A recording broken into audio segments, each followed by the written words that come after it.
25 juillet. Une sagesse pour aujourd'hui. Monte ici, car il vaut mieux qu'on te dise « monte ici » que si l'on t'abaisse devant le prince que tes yeux ont vu. Proverbe 25, verset 7.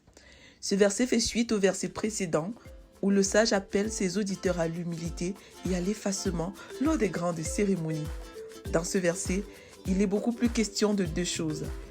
Le bénéfice de l'humilité et de l'effacement, qui sont le respect et l'honneur. La conséquence du manque d'humilité et d'effacement, le déshonneur. C'est préférable en effet que l'on te dise « monte » plutôt que « descends ». Notre caractère et notre comportement imposent-ils le respect et l'honneur ou plutôt le mépris? Le mot prince dans le verset ci-dessus suggère un contexte de leadership. La différence entre les leaders se trouve beaucoup plus dans le domaine de leur caractère, car ce domaine à lui tout seul est le fondement même de tout type de leadership. Le caractère d'un leader révèle son identité. La qualité et la portée de notre self-leadership, c'est-à-dire leadership de soi, va profondément dépendre de la maturité de notre caractère. On est parfois tellement impressionné par l'appel, les dons et les capacités d'un leader qu'on n'hésiterait pas à le prendre pour un ange si ce n'est pour Dieu en personne. Cependant, ce qu'il ne faudrait surtout pas ignorer, c'est que ces qualités, bien que très utiles, peuvent parfois masquer un caractère immature et problématique.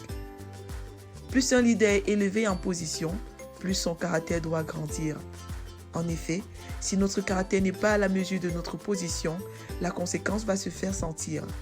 Au lieu de servir ceux qui sont sous notre leadership, on va les asservir. Au lieu d'œuvrer pour qu'ils soient de plus en plus libres et prospères, on va tout faire pour les maintenir sous notre joug. De la sorte, avec le temps, notre leadership va s'effondrer. Le drame dans le leadership aujourd'hui, c'est un manque de leaders de caractère.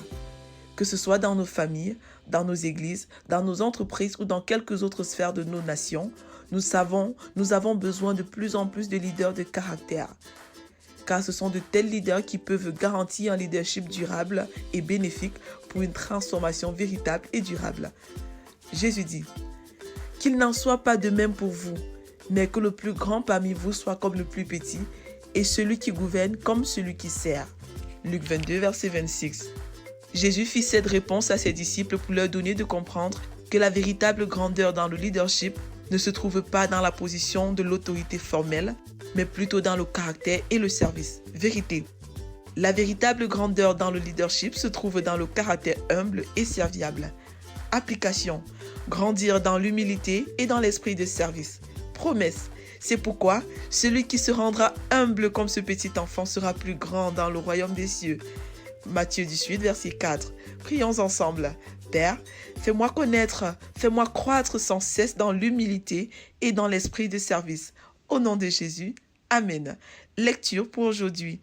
Psaume 121 à 125, Proverbe 25, Lamentation 4 à 5. Vous êtes bénis.